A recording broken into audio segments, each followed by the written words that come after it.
everyone. Welcome back to the Imperfect Podcast. I'm your host, Kirsten Pfeiffer, and today I am joined by the lovely Hillary Phillips, aka Hillary Caitlin. I always call her that because that's her Instagram name. Hillary is just an amazing human being. I met her pretty recently, actually, through a mutual friend, and she's just been such a ball of light in my life and is so passionate about so many things, and we share a lot in common. Hillary is an actress. She's also an activist and is involved with a lot of anti-human trafficking organizations. She's a content creator. She's hilarious, does probably the best Kerry Washington impersonation I've ever heard, so I'm going to make you do that. Oh, no. And just is an amazing person. So welcome, Hillary. I'm so excited to have you here. Thank you so much. I'm really excited to be here, and you already know you're such an awesome woman, so I'm excited to talk with you, and it's going to be fun. We're going to have a good time. It is going to be fun. Yeah. And we were just talking before this, it's going to be an interesting exercise in, really leaning into the name of this podcast, Imperfect, because it's been kind of a rough week for me, honestly. It's just been one thing after another, and I feel like I've felt very weak and honestly wanted to cancel this recording because I was like, I'm not prepared enough. And I'm also doing a fast. Shout out to Prolon. They don't sponsor this, but they're making me feel like I'm going to speak gibberish this whole time. Right. I'm on day 5 of fatigue. But it's the last day of the fast. I have my one black coffee of the day in my hand, so it's gonna be great. Yes, you're gonna make it through. And yeah. I mean, we're all imperfect, and I think it says a lot that you still came, you didn't cancel, and that's not always easy to do, because sometimes it's easier to make excuses or just say, forget it, I'm not up for it. But exactly. way to go, you showed up. We're doing it. We're imperfect together, girl. Yes. It's like that. Yes. Okay, so do you want to start out, just tell everyone a little bit more about yourself and your journey to where you are today? So I've basically for the past year and a half been working with an organization that works to end human trafficking. But prior to getting involved with them, I didn't have a very specific plan of going into that field. I always had a heart for young kids, and, just from my own story and going through a lot of hardship growing up, I was very passionate about being a really important role model for young teens. I felt like if I had a little bit more of that 13 to 18, I probably would have made a lot of different decisions.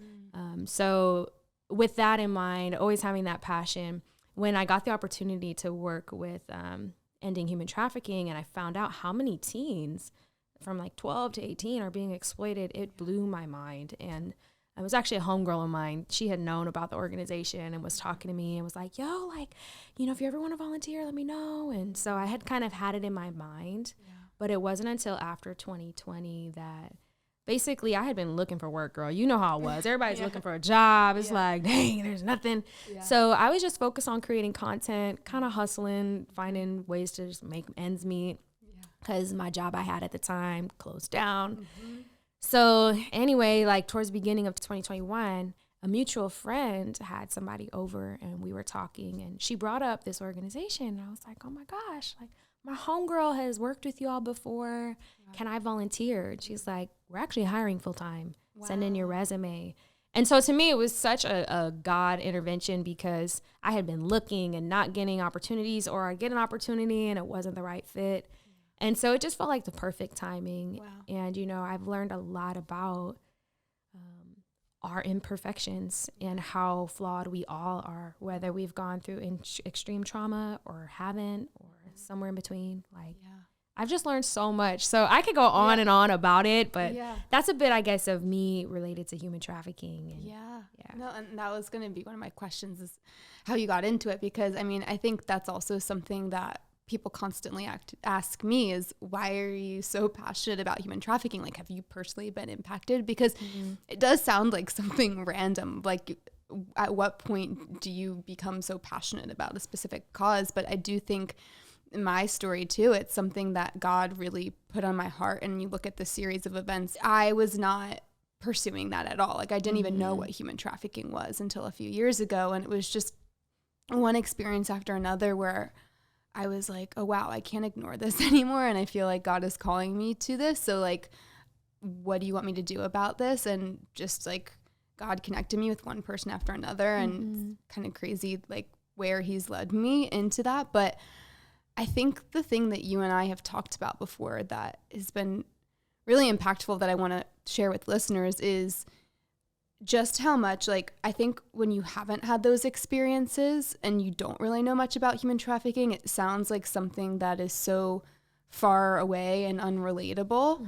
And it can be kind of hard to connect with that. And it seems so intense. And so it is so intense, right? But like, I think that in my life, I've had reflection of if there was just like one part of my life that was different, like if I didn't have a family that like raised me and took care of me, like even when you look at the statistics, the number one most highly trafficked group of individuals in the US are foster care kids. And like, what does that correlation come down to? It comes down to a lack of security and lack of, like you said, role models and people looking out for them, and traffickers go after the most vulnerable. So I think looking at that and then realizing the times in my life I have been even like didn't have necessarily role models to tell me about certain things, and me feeling pressured in certain situations to do like what I thought a guy wanted to do. And it's easy to kind of like, in the way that we've talked about it, see that trajectory of like, oh, if I was just in a more extreme version of this, like it could have ended up in like a trafficking situation. But I would love to kind of hear your heart on that as well, and like where you've seen that kind of connection for yourself. Yeah, I think whether it's human trafficking or like anything, it's, I think, natural for us to, when something feels too overwhelming, to just want to withdraw. Like, I mean, kind of what we talked about in the beginning, right? Like when you don't feel prepared or you don't know what to do, there's like this desire to just say, I'm going to leave that for another day or for another person.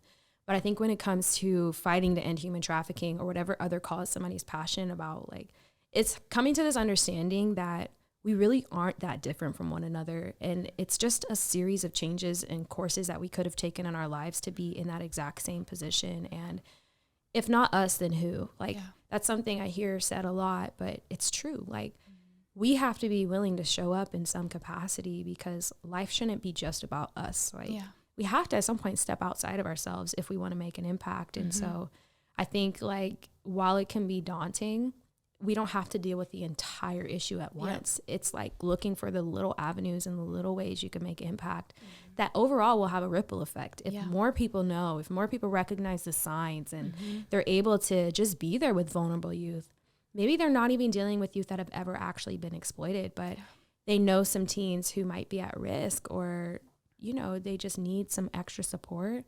That's a way of showing up. That's a way of helping to prevent this, because whether we want to acknowledge it or not, there are people who are looking. They are on the prowl for the vulnerable, and we can either be on the prowl or in protection mode. So I just choose to be in protector mode and do what I can to shed light on that. Yeah, I love that too, because it's easy to look at the, you know, magnitude of the issue and the numbers and be like, oh my gosh, that's so daunting. Like, I'm not going to make an impact. There's nothing I can do about this.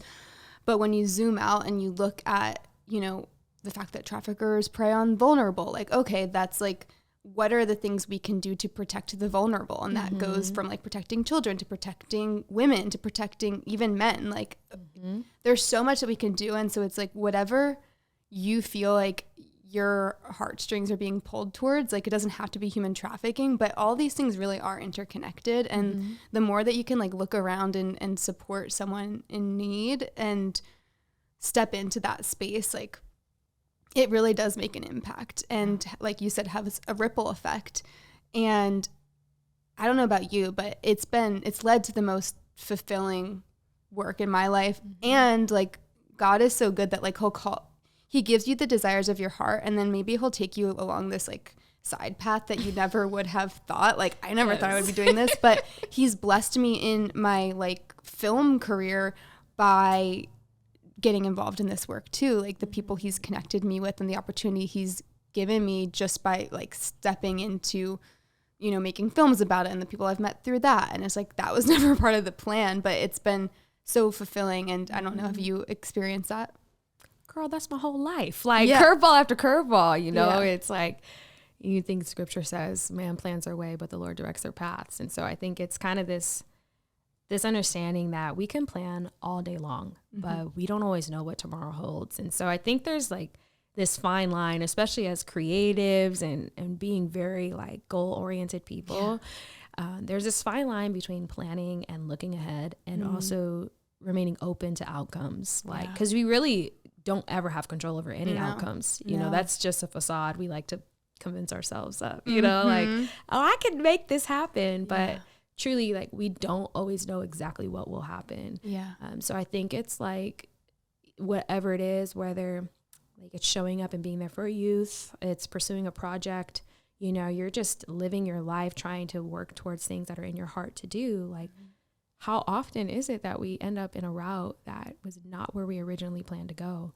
But I think like I've learned to enjoy the detours. I used to hate them. I used to be like, can we just get to where we're going? Like, what is with all the stops, you know? But I think I've learned to see life as more of a journey than just a focus on destination. It's like, no, like we're on a journey. Same way if I took a real road trip, I would want to stop. I'd want to like see sights and, you know, take those rests.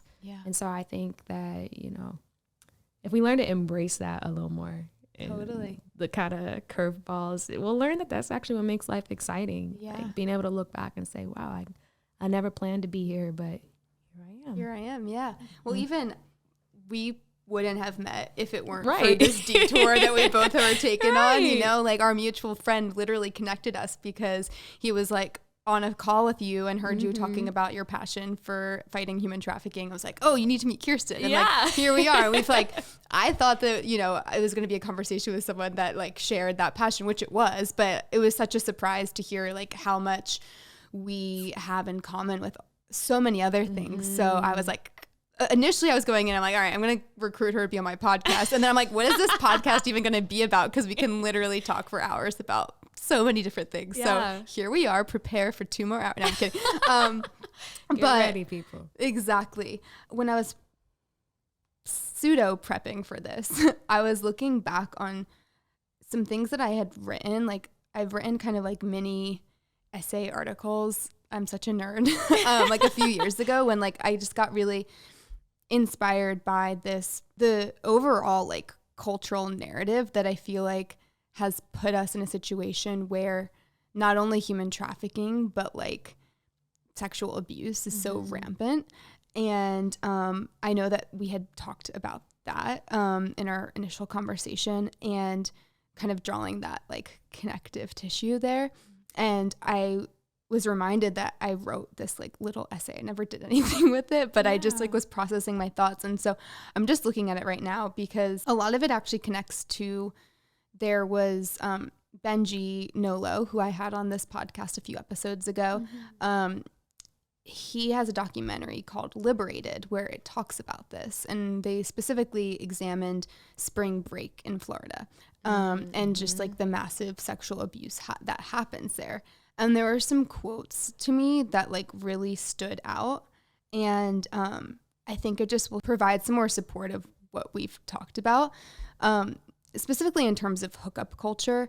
And he says, a sexually coercive landscape in which men are socialized into taking sex from women. Women are socialized into capitulating to it as part of a normal social scene.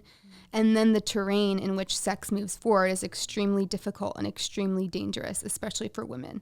This is the culture in which sexual intrusion has become normalized. And was a quote from Robert Jensen, who's a professor of media and ethics.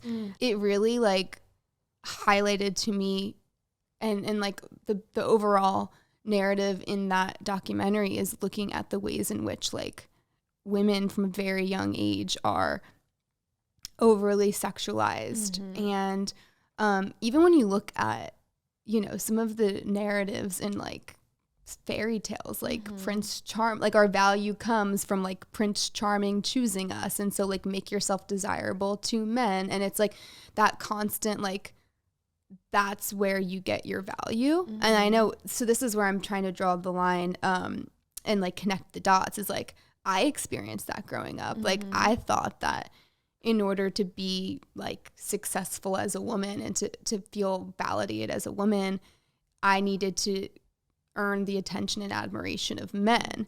And it's like in this new era of like women's empowerment, which I am all for, but I think that term has gotten skewed to mean like to tell women to like hook up with everyone and everyone. And that in many ways is actually like disempowering, because I think it like further perpetuates like the patriarchy and like misogyny towards women, because it's actually just like men being able to then like take and feel entitled to women's bodies, if that makes sense. And so I just kind of had that awakening, honestly, later in my 20s, and realizing situations where like I've been involved with guys in a way that like I didn't necessarily want to, but I felt like I had to, because that was like the narrative in which that society told me, and feeling like I would only be desirable if I did those things. And so you take that and then you look at human trafficking, where a lot of times people think it's like you're getting kidnapped and it looks like the movie Taken, but it's a lot of times, more often than not, like you probably know the statistics more than me, but like it comes from traffickers coming and grooming these vulnerable individuals, speaking to those desires of them to be loved, to be recognized, and then slowly manipulating them to do things that they maybe didn't want to do, but they just want that love. They just want that attention. They just want that financial provision that this person is offering them because they need it.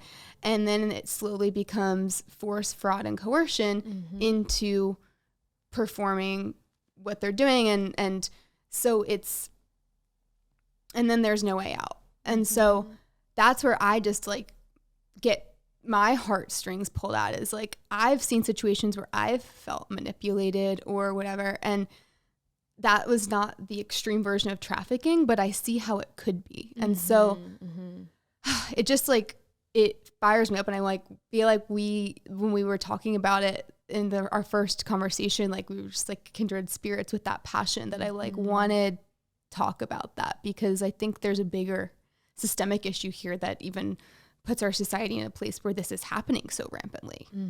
Absolutely. I agree. Like there's so many great points you made. I think like first I kind of want to respond to the point of just culture and just how we've been conditioned.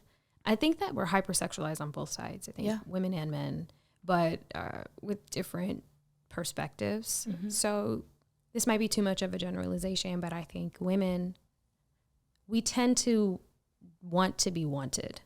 And I think men tend to want to be needed. And that culture has learned how to like really capitalize on that when it comes to sexualizing one another. So like women, I think we've been conditioned to believe that if we're sexually desired, then we're wanted. And if we're wanted, then we're valued, which they're actually so separate, especially like from just different things I've heard like men say. Like a man could want you sexually, but he might not want you emotionally or spiritually. He might not want you. He might just want your body, you know, and there's a separation. And I think like sex has been used as a way to kind of keep us from actually becoming connected to one another. Like you're physically connected, but not actually emotionally connected. And so I think like kind of on the male side, this constant pushing of pursue women, and obviously not all men are like that. These are talking in generalizations, exactly. You know, but just the narrative that's portrayed of, hey, the more women you get, the more women want you, the more women need you, like the better man you are. Like so long as you could provide or you're good in bed or whatever, like that's all that matters. And I think that when there's real relationship, there's real connection, then the sex part actually is just kind of the cherry on top. It's like the men and women both start to realize like, I actually want to connect with you. But where that's been perverted is I think we've gotten so used to staying on that surface level that like we start just going from one person to the next, and it creates this revolving door of looking for some sort of validation and some sort of belonging, and something that ultimately is not going to give you that. Like sex is so temporary, and the validation it gives you, if any, it's very temporary. And so I think like how they say sex sells, when it transitions over into human trafficking, really it's just created a vulnerable perception of self in men and women, because men oftentimes, while they are trafficked, they're also groomed to become traffickers, you know, to become exploiters. Like they almost feed on that hyper like sexualization in culture, this unhealthy perception of masculinity, and teach young boys, hey, why don't you, these girls are already doing it, make some money doing it. You know, and they feed into this desire to be needed, to be a provider, to be about making money and about progress, that then it becomes twisted in their minds where they think that, well, I guess this is the way I got to do it. Because most exploiters have been in some way abused as well, right? And so then when you look at the women that are exploited or the young boys that are exploited, it's like now they're being told that all their worth is their bodies, that if you don't agree, if you don't comply, if you try to stand up for yourself, not only will you most likely be beaten, harassed, like just mistreated in every way, you're also going to be stripped of your identity. You know, like I can really keep going, but ultimately I think the biggest thing I've seen is like it's an identity crisis, and it's people starting to exploit sex as a way to try and find identity. And in all the while, they're just losing it more and more. Yeah, it's so powerful. And I love that you mentioned about men too being exploited and recruited to be exploiters. You know, there's even like when you look at, there's different types of traffickers and the way, in the kind of the terminology in the anti-trafficking world, but like one of them is like Romeo traffickers, and they're boys, young boys, or, you know, they can be grown adults, but a lot of times like traffickers will recruit younger boys that are like in school and go have them look for vulnerable girls that are looking for love, are looking for, I mean, we're all looking for love, right? But where they're more vulnerable to that and to manipulation. And these boys will, you know, pursue them like romantically. And then it's like, oh, well, if you really love me, you would do this. And like, and then it turns into that one thing after another and that slippery slope. So understanding it from all angles is really helpful. Just kind of setting that landscape for people. Yeah. And that it can happen to anyone. Like we had talked about, like it could have easily been us, you know, and it's by the grace of God that different things happen, that we didn't go down that route, you know, but it can happen to anyone for sure. There's a quote that I have here and you can apply it to really so many different things, but I love it. And I'm just going to say it now. It's by Toni Morrison. And she says, you know, in terms of women empowerment, but really can be anything, but freeing yourself was one thing. Claiming ownership of that freed self was another. I don't know. Have you seen the movie Emancipation with Will Smith yet? Girl, no, I gotta see that. So good. Shout out to I'm sure it's good. He's always in his. Yeah, but it's based on a true story, and it's about when the Emancipation Proclamation was passed. Lincoln passed it, but during that day, like, people didn't have cell phones. There was not like the instant news. So, and obviously it didn't like benefit the slave owners to let their slaves know, hey, you're free now. Guess what? You're free. Yeah. So they didn't. So a lot of slaves didn't know, but they started to like hear through the grapevine. So the story shown in this film was Will Smith was a slave, and they heard about, oh my gosh, like we were freed, and how are we going to go claim that freedom? And they're like, I'm not going to give it all away, but the setup is like Lincoln's troops are nearby, and like they're like, if we can just get to Lincoln's troops and we can, you know, so they had to escape, and it's the whole thing. So you can watch it, but sounds good. You got me in there. I was like, let's watch Emancipation. Yeah, but I was also thinking about it because, you know, human trafficking is known as modern day slavery. It is modern day slavery, and so a lot of times they think there's like the misperception of, oh, slavery is a thing of the past, but no, it's still happening. And like looking at this film, there's even like people didn't know worldwide like how bad slavery actually looked and was happening, and like the atrocities that were actually happening until like later on.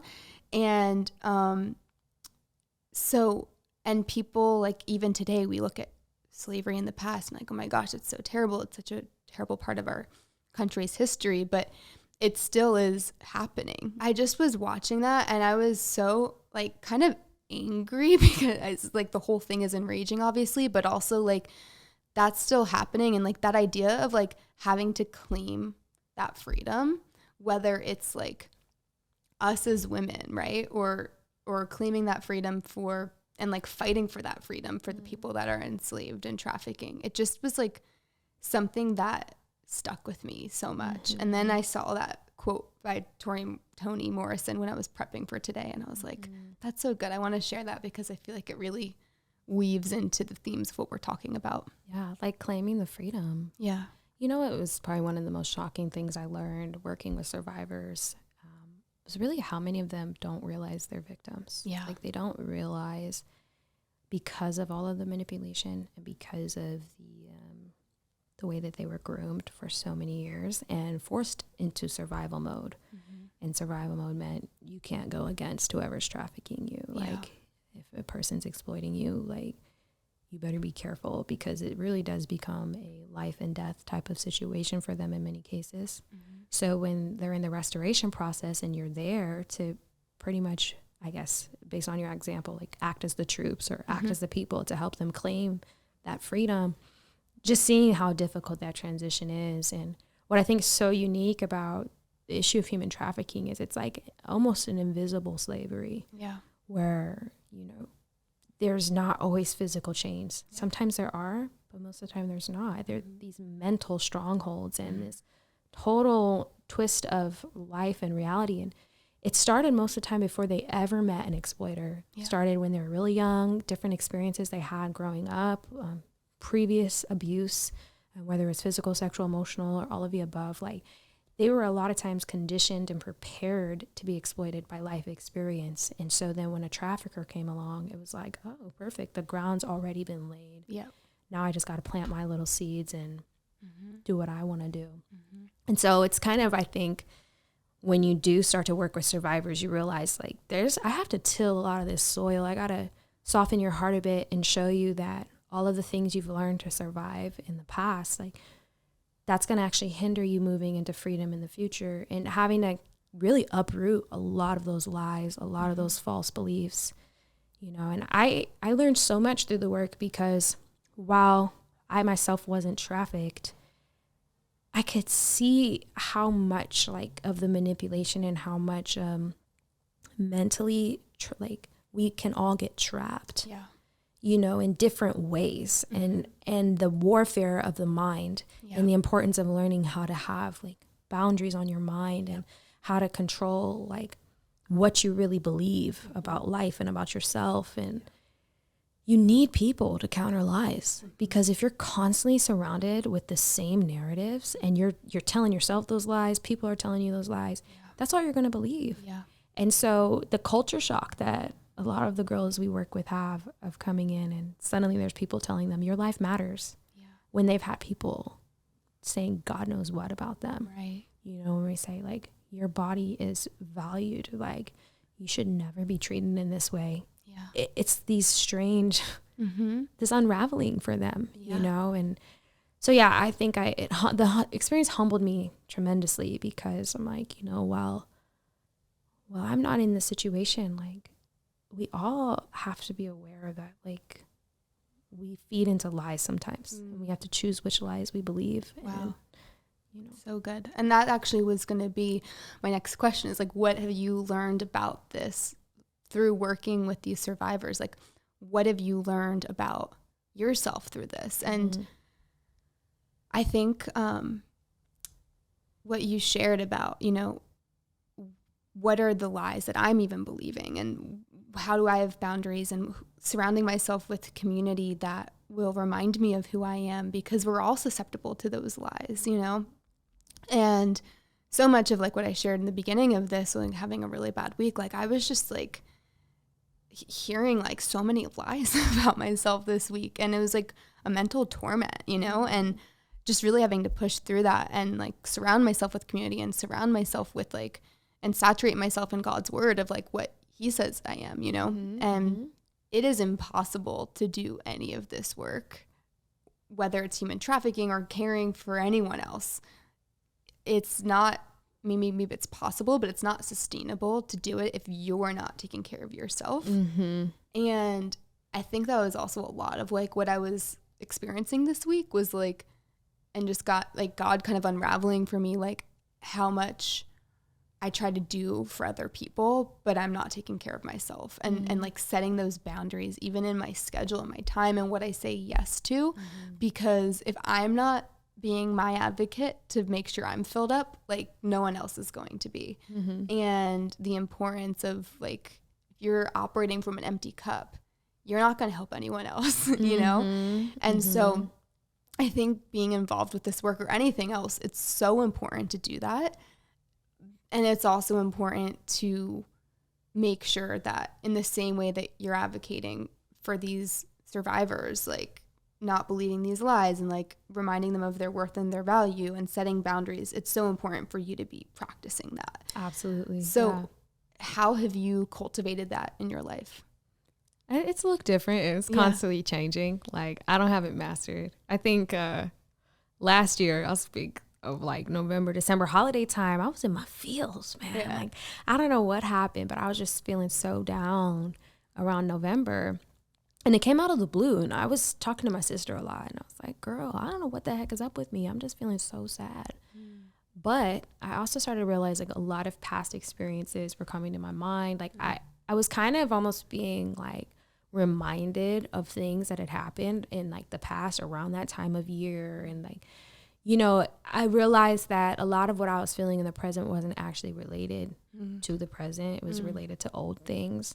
And so talking to my sister and really just like talking to God, honestly, and trying to be like, Lord, what the heck is going on? And realizing that healing is such an ongoing process, you know, and sometimes we don't actually know where we need healing until some light starts to shine. And for whatever reason, like in November, I started to realize like, well, I'm holding on to a lot of fear, like unnecessary fear, you know, and I think that part of, for me, self-care is not just like staying busy and doing things that make me feel good, but part of self-care is being willing to be intentional with that reflection time and really checking in with myself and being okay with not always being okay. Like, I think sometimes there's this pressure to always be on, you know, and I know for myself, I used to feel like that. And I've worked really hard to give myself more freedom to just be like, you know, I'm in a funk today. Like, I'm not feeling it. And to be okay with that, you know, and have that balance of feeling what you need to feel, but not just sitting in that space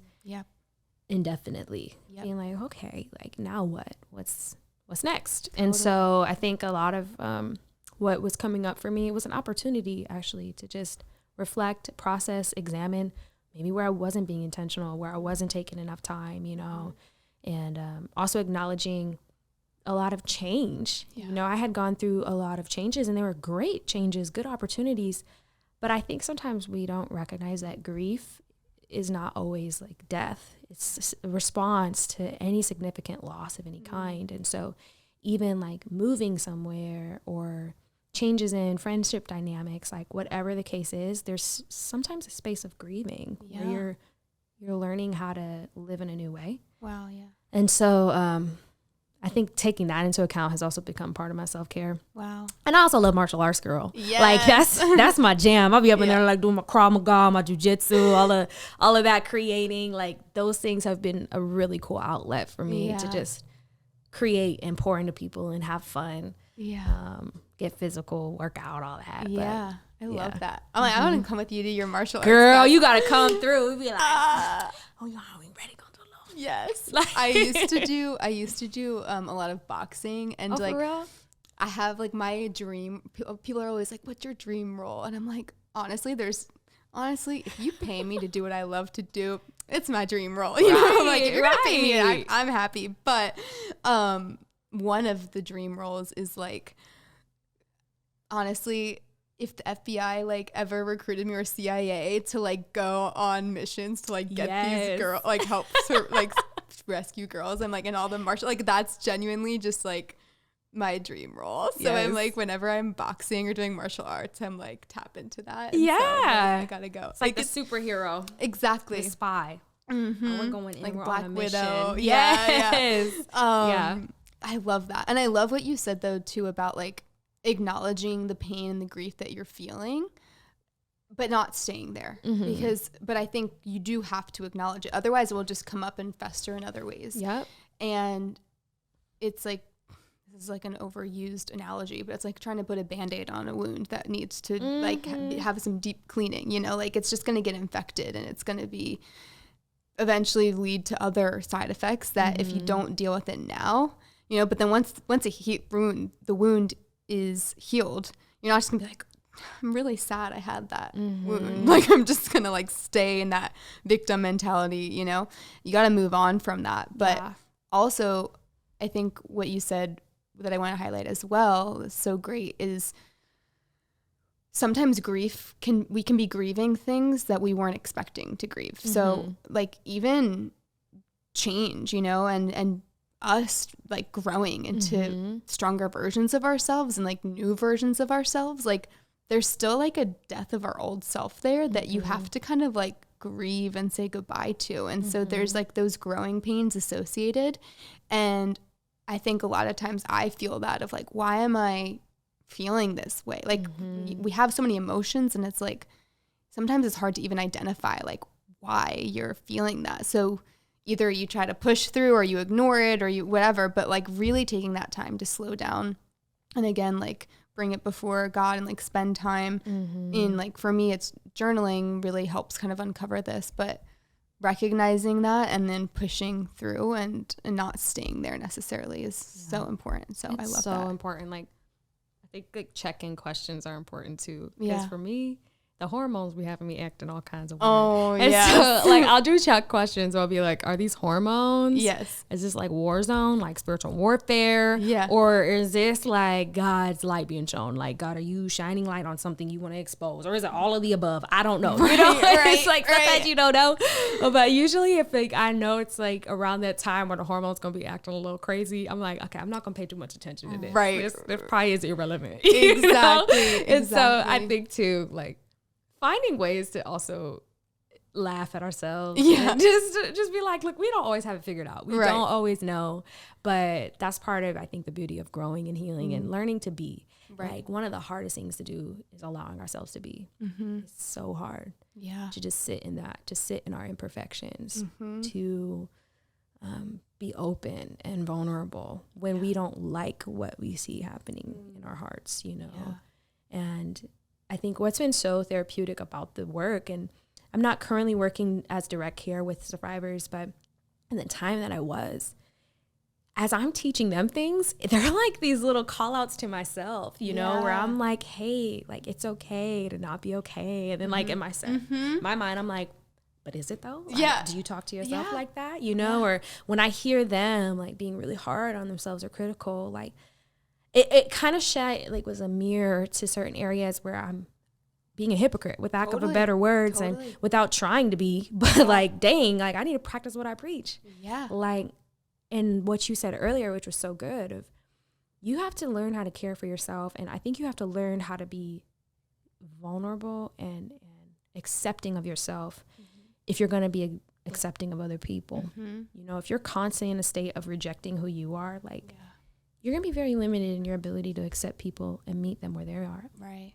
And, so anyway, this work has been so eye-opening, so humbling, you know, and it's been reminders to me too of like how healing is so interesting. Like I get a visual of an emergency room where, let's say somebody got in a bad accident, something happened, and they have multiple injuries. If they got rushed into an emergency room, the doctor is going to address the most life-threatening wound first. They need to stabilize them. So if they're bleeding out, that's what they're dealing with. They might have broken bones. They might have torn ligaments. They might have all kinds of stuff wrong, but they need to address the life threat. And then from there, other procedures will eventually take place, you know. And even after the procedures, a lot of times you have to go through physical therapy. You have a process of being restored back to where you were. And so I think about like life on kind of spiritually, we're constantly taking blows. We're constantly being injured. And for myself, like God is that emergency room, right? Like when I run to him, he's the ultimate healer. And so sometimes I don't understand his process. I might think that one thing is critical But he has a bigger view and realizes, no, I need to actually address some other things in you first before we get to these things. Yeah. And so, like, for myself, I found myself in places where sometimes it feels like I'm back. I'm like, I thought I already dealt with this. Like, like in November, why are these emotions coming back up?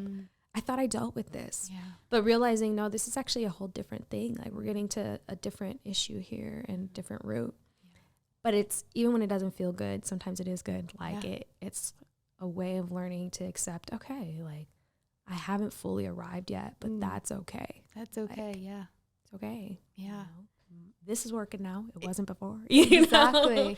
Yeah. And being able to look at those seasons where you felt like you were experiencing the same thing and you're like, well, haven't I already been here? But then looking back and saying, wait a minute, I'm dealing with this so much more strongly, or like just seeing the growth in yourself and how you're handling that thing now, where it might feel like you've taken 10 steps backwards, but actually so I'm going to explain it in a way that my spiritual mentor, director, Madeline, her name is, I love her. Yeah. In Western culture, we tend to think about time as a very linear thing. In Eastern culture, they think of it more so in like a cylinder. And so if you're listening to this on audio and not video, I'm just going to try my best to explain this. But if you think of a circle, right, and a cylinder going deeper and deeper, like a cone almost, deeper and deeper. If you think of time that way, eventually you're going to circle back to something that feels like you're in the same spot.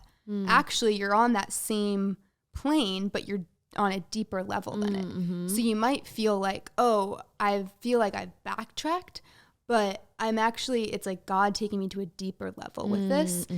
And if you're, we've been accustomed in Western world to think of time as like a very linear thing. So you think, oh, I should be all the way down the field by now. Why am I back feeling this other way? But if you can look at life as cyclical, and not that it's repeating itself, but actually you're going deeper and deeper, and you get to uncover more gems and beauty in each one of these situations and challenges that you come across.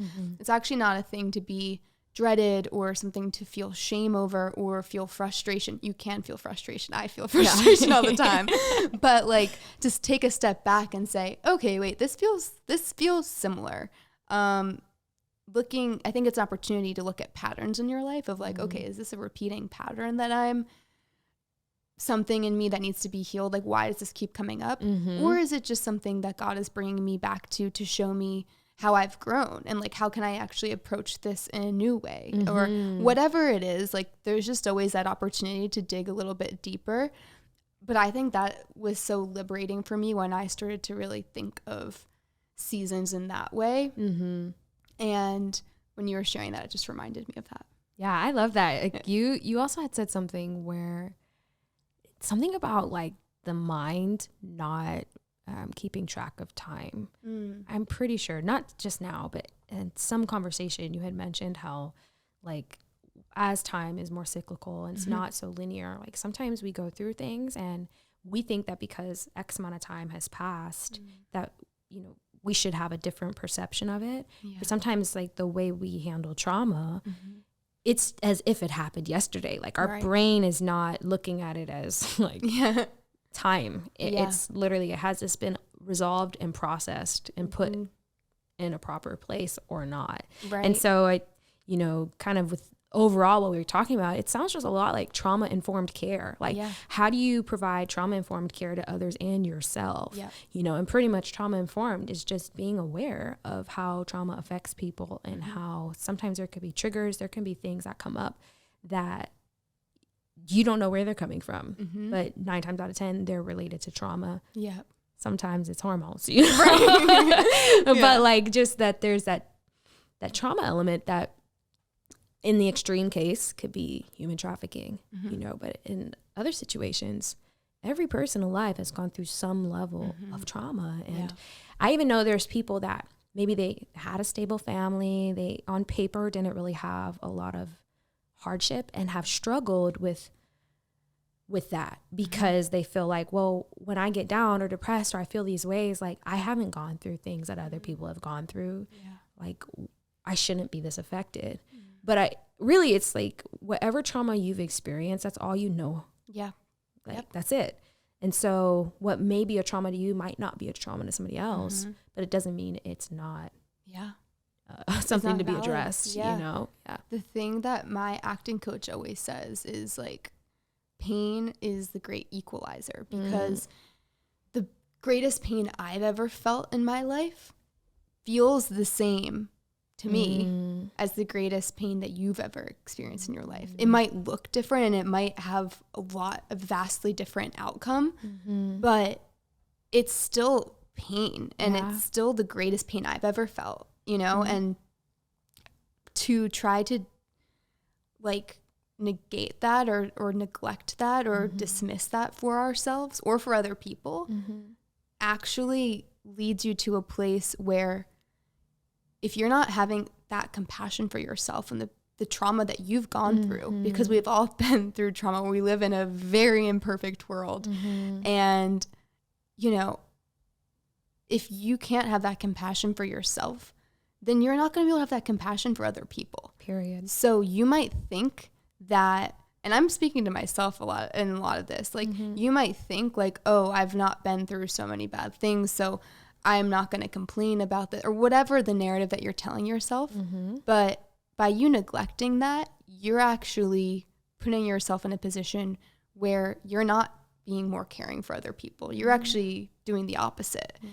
So I think kind of getting back to what you were saying earlier too about like working with these survivors and realizing you maybe weren't practicing what you were preaching. Like I've done the same thing, and you realize like whether it's survivors or not, like to my friends, I'm like, you're so beautiful. Why are you talking about yourself like that? And then like I'm sitting there like picking myself apart. And it's like, that's actually not, I'm not being authentic then when I'm saying that to other people, because if I'm not practicing that myself, then, and having compassion for me, which is like the greatest relationship like that you'll have is like with yourself and with God. Like if you can't get those two relationships right, your relationships with other people are going to be flawed. And so I think that being able to take a step back and like have that self-compassion is so important. And I think that that would solve a lot of issues in our world if we could start by practicing compassion for self. That's so important. Like, I love the way you word it too, of just compassion towards ourselves, because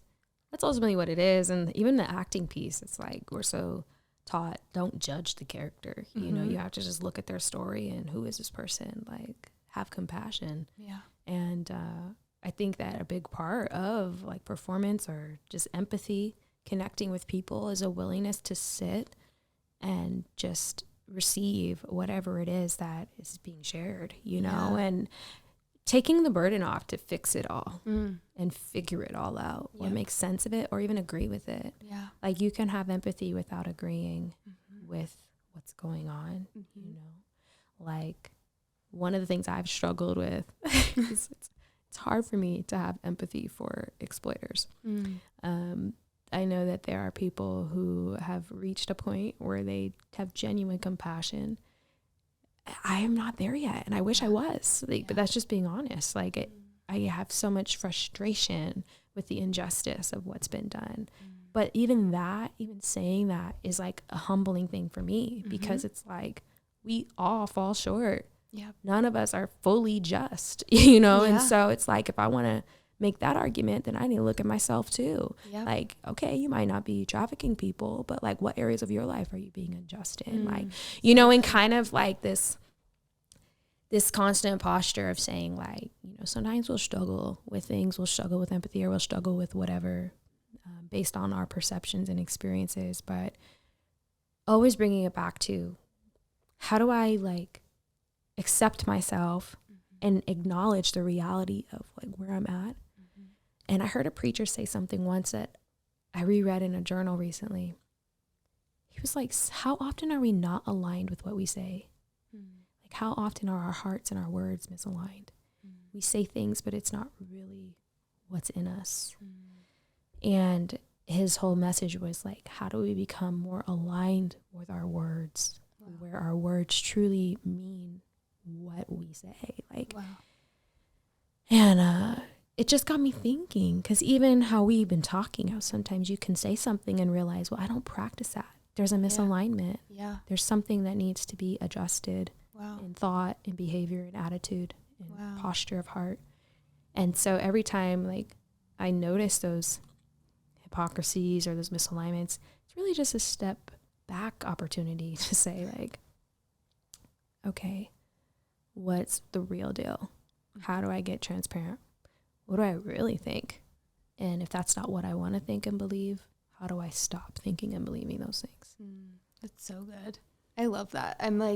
I feel like last year too, like we were talking about having words for the year. My word last year was alignment. And like how many things, not only like, you know, beliefs and actions, but like the dreams that I have for my life, you know, and the things that I feel like God has put on my heart. Like, am I living and setting up margin in my life for those things to even happen? I was listening to quote another sermon, Bill Johnson of Bethel. I love that man.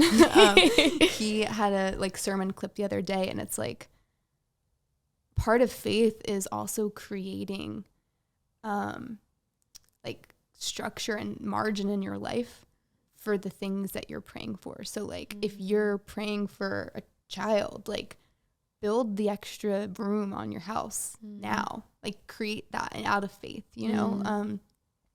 If you're, you know, for me, like right now in this season, like I'm trying to do all the things that I was doing in the old season, like in the old wineskin, right? And like, that's not actually serving me in this season. And like, what are the things I need to lay down to like make room for the new things that God wants to do? And really creating that alignment.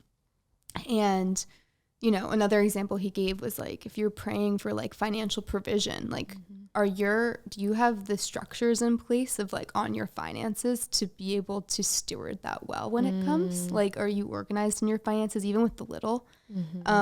So that was something too, like just thinking about alignment, like not only seeing like, okay, are my current words and actions and beliefs aligned? Is it like the thing that I'm believing for and the thing that I'm saying that I like desperately want? Are you living in that now? Like, are you living in expectancy for that? Because I think that's so important. That's good. Cause I mean, that's more the practical side of it, right? Of like, how do you step out in things? I saw when you were talking, it reminded me of this video. I don't know why it came to my mind, but it relates. I saw it years ago where this guy was talking about random conversations and how people would be like, oh, what's your favorite fruit? And he's like, I always say banana. It's like, but I never have bananas in my house. And he's like, and it's not because I'm not eating them and because I'm eating them. He's like, it's because I don't buy them. Like, I always buy strawberries. And so it was this simple video, but he was kind of just saying like, it relates to what we're talking about, how he would just say things out of habit, out of like, this is just what I say, or I enjoy this thing, therefore it's my favorite. But then he had to realize, like, actually, it's not. It's not, I never buy bananas, you That's know? hilarious. And so I guess it's almost like those aha banana moments where we have in life where we're like, wait a minute, I don't really buy this. Like, I don't buy this. What are the that's gonna be the catchphrase or like title of this podcast. What are your banana like, moments? What are you eating your bananas? Actually? Yeah, are you eating your bananas? Yeah, you know, and that's just, I don't even speak as an expert on that. Like I'm constantly learning that. Totally. But I just think it's an encouragement to people that yes, there's trauma. Yes, the world can be dark, but there are people who are figuring out how to be there for one another in the midst of that darkness, like how to help each other in their imperfections. Because where I may be incredibly flawed, you may be close to perfect, right? And vice versa. And so when we start teaming together, it's like, it creates this beautiful harmony. At least it's meant to, you know, when we come alongside each other and love each other and pick each other up in areas where we can't do it on our own. Absolutely. And like not leaning into, I mean, we can go off a whole tangent on this. I won't, because I want to in the essence of time, I promised I was not going to kidnap you for hours. But like, that's what I get passionate about and why the name of this podcast is Imperfect. The more that we can lean into our imperfections, the more that like, I think it empowers. The more that I can speak about my imperfections, the more that people feel like they can like let their guard down and speak about the things they're imperfect in. And not only does that create like strength and unity, like as a community, there's healing there that happens when two or more are gathered, you know? And so that is so powerful. And then also realizing like there are certain giftings I have that I'm gifted with, and there's certain giftings that you have that you're gifted with, and we might have a similar calling. Like we're both actresses, we're both advocates, we both have a lot of things we're passionate about, but we have different giftings. And so especially looking at cultural things and how easy it is in the pursuing the American dream to be competitive, right? Like stepping back for the temptation to be competitive, which I'm not perfect in this either. I'm like, oh, like she's so good at this, like I gotta brush up my Kerry Washington. Not you try to be Kerry Washington. You're like, right? Like it's like which sounds ridiculous, but like, oh my gosh, what What do you want? yeah. Which, okay, I brought that back because I need you to do that next. But I it's don't know what to so say. good. But like, rather, how about we do a skit together where you're Kerry Washington and do that. like Yo, it's just, you could be the other. She got a Oh, yeah. homegirl. I forgot her name. Gwen. You should be Gwen. You know. All right, coming next, part 2, Carrie and Gwen, or no, Olivia and Gwen. Yes. But the point being, the more that we can be like celebrate each other for our gifts and the things that we're really good at, and not feel like we have to do everything, and not feel like I should be doing something that because you're, you know, and actually like joining together and like lifting each other up and filling in the gaps for like where you're stronger and I'm weaker. Like that's really what community is all about. And I think that's where we can be so much better together. Yeah, but now is the time for you have to do the Kerry Washington. Oh, Lord. Okay. Pretend that you're like, You got to give me a scenario. because also, if you're not watching on the video podcast right now, I have like a coffee that had like a froth and it looked like an espresso martini, and Hillary has like a Starbucks that looks like a frosé. We're just pretending that we're like happy hour. I'm like fasting right now. I'm like, all I want is a glass of wine. So we're gonna pretend this is an espresso martini. You can pretend that your frosé is your red glass of wine that Olivia Pope always has. Okay. And all right, the scenario is you see your ex. Okay. Or you did a skit that was amazing on TikTok. I think you were like, when I was ranting. yeah, it's like it was I kind of remember like part of what I said. Yeah, I can do something it's like like that. Olivia Pope during a breakup. Yes, I'm talking to somebody. Yeah. Okay. So somebody just broke up with you. Look, if you want to continue to lie there wallowing in your self-pity, go right ahead. But I believe that there's so much more for you. I believe that there is a purpose and a plan for your life. But if you don't believe it, then guess what? No one will. So you have two choices here. You can either continue to sit there crying about some boy who doesn't even know your last name, or you can recognize that there's so many more opportunities for you out there. So what do you want? Oh, cheers. So good. Also, Kerry Washington, did she not like reply to that? She did. On TikTok. Did she do like a duet with you? She did, yeah. That is It's epic. like when I got the wig and I'm really like prepared, it comes together a lot more. But she responded, she was like, cheers. Like, Yeah. I was like, dang. Yeah. So check her out on TikTok because that's just one of many skits that are like, I just die laughing when I watch yours. Thank And you. that's what, like, okay, I know that we've talked today about some like heavy things, but like what I love and admire about you is like, you can sit there and have that empathy to go to those places, but you also process it in a way with so much humor and joy that is healing to other people. And that's such a gift. And so Thank you. I'm really grateful for you. And kind of landing the plane here and talking about, you know, the imperfections. And one question that I always love to ask people is, what is the imperfection that you are most proud of? Because like I said, I think when we can share that, it's like your imperfections become a superpower because it's what makes you relatable to other people. It's when you can, I think a lot of times our greatest calling is connected to our greatest pain and like some of the things that we're most insecure about. And so with that, what is the imperfect? I know it's a heavy. I've never it's had a anybody deep- ask me that. I know. Like, let me think. I Okay. mean, if you need some time to think, I'll just give an example of mine. It's been a while on this podcast since I've shared this, like what my group. You're like, I'm perfect. I'm just perfect.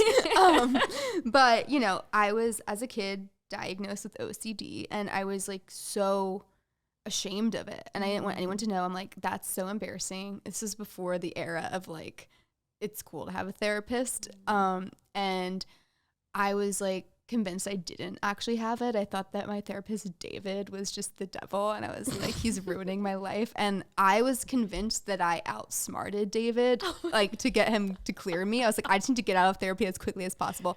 And I told my parents this years later, and like, interesting. Did you notice that like you also got a little bit better with things? And I was like, yeah, that's because I tricked him. And I'm like, so reverse psychology there. But all jokes aside, like the one thing that David did tell me, which I agree with, is like OCD, like it makes you like a lot of people that have OCD end up being very successful if they learn how to manage it, because you get very fixated on details and making things sure things are done right and seeing them to completion and X, Y, and Z. Obviously, if you don't learn how to manage it well, like you can get into some really like places that are like not healthy mentally. But I have become really proud of that, because it's what makes me have drive. It's what makes me like have details for things that can make me a good storyteller and a better advocate and all those things. And so for a while, it really, it was really something I was ashamed of. And like, for me, my OCD manifested in perfectionism. So like that, this whole podcast and the name of it is like an exercise in like embracing that, you know, and letting people like step into that for themselves as well. So that is my most proud imperfection. Well, thank you for sharing. This helped me. Okay, so not to say the exact same thing. Like, no, you can, girl. We're kindred spirits. I'm kind of like opposite end of the spectrum. I was diagnosed with ADHD, so I'm not paying attention to a lot of details, you know. And I think that there's times when I felt like, man, I wish my brain was a little more normal, you know, or I wish that it was easier for me to track certain trains of thought or whatever. But I've also learned over time that it's like I have this ability to think rapid fire, to think on my feet, and to just dive into a situation and have comfort there. Like I've learned that, okay, while this can work against me if it's not managed well, like this also is something that's allowed me to kind of dive in and meeting people and being okay with going with the flow of things. And so I've learned to love that about myself. I've learned that it's like, it's helped me in so many ways with serving youth, like, you know, my high energy and learning to roll with it when they clown on me, like, girl, you too much, like, you got so much energy. But I've learned, like, this is actually a little low-key superpower when I learn how to use it for good, you know? Love that. Yeah. And it's funny because it's like, that's what, you know, earlier when like, and part of this probably has been cleaned up in post, but there was a moment where I was like, what was like my train of thought? I was like, that was like fully my OCD being like, we didn't complete the loop. Like you got to complete the and loop. I'm like, where we at? I'm rolling. Like, let's go. Yeah. But that's what I mean. Like when like we bring our imperfections to the table and we meet, it's like, that's where strength is had. So I love that. Thank you for sharing that. Thank you. Thank you for being on here today. I appreciate it. Where can listeners connect with you? Give them all the handles, because this girl is hilarious. Oh, thank you so much. Yes, y'all can follow me on Instagram at Hills of Hope and TikTok at What's Up Hill.